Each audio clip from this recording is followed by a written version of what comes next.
Mr. President, a little closer to home, we express for the welfare of the Pacific peoples that residents and citizens in the province of Western Papua, Indonesia.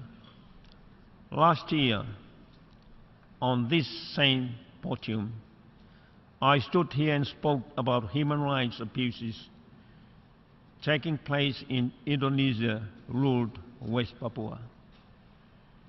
In the year that has passed, nothing appears to have changed in that place.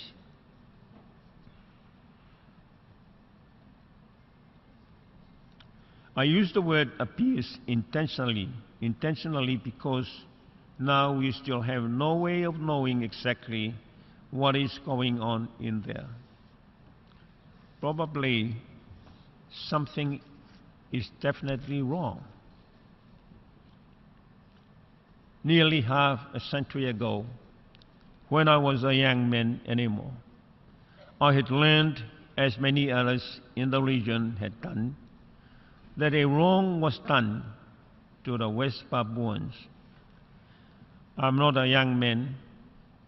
I have struggled against great odds much of my life for justice and democracy in my land. In the Christian faith, an universal truism is espoused through the story of the Good Samaritan.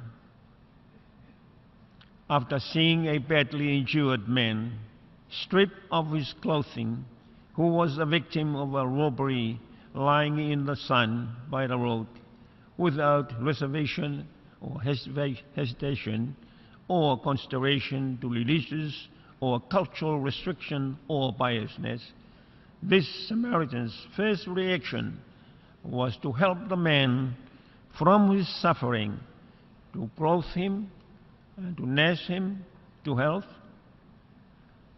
He took the man and put him in a local accommodation where the injured man could recover. Tonga has probably neighborly concern for the welfare of the indigenous people of West Papua, as called for by a decision of our recent meeting of the Pacific Island Forum leaders earlier this month in the Federated States of Micronesia. Tonga supports the call for an open and constructive dialogue with Indonesia regarding the status and welfare of the people of West Papua. As a concerned neighbor, Tonga also calls on Indonesia as a forum dialogue partner to work with it and other Pacific Island Forum countries to facilitate this decision of our fellow leaders, either bilaterally or through United Nations mechanisms. Finally, in reiterating our support for you and your presidency, we also would like to take this opportunity to pay tribute to the Secretary General and his tireless work for all countries and its people of the world notwithstanding.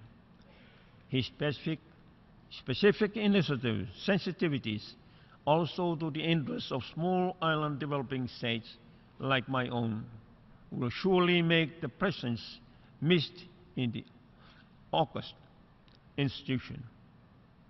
We hope that this successor will carry forward the work done by him as Secretary General for and on behalf of small island development states.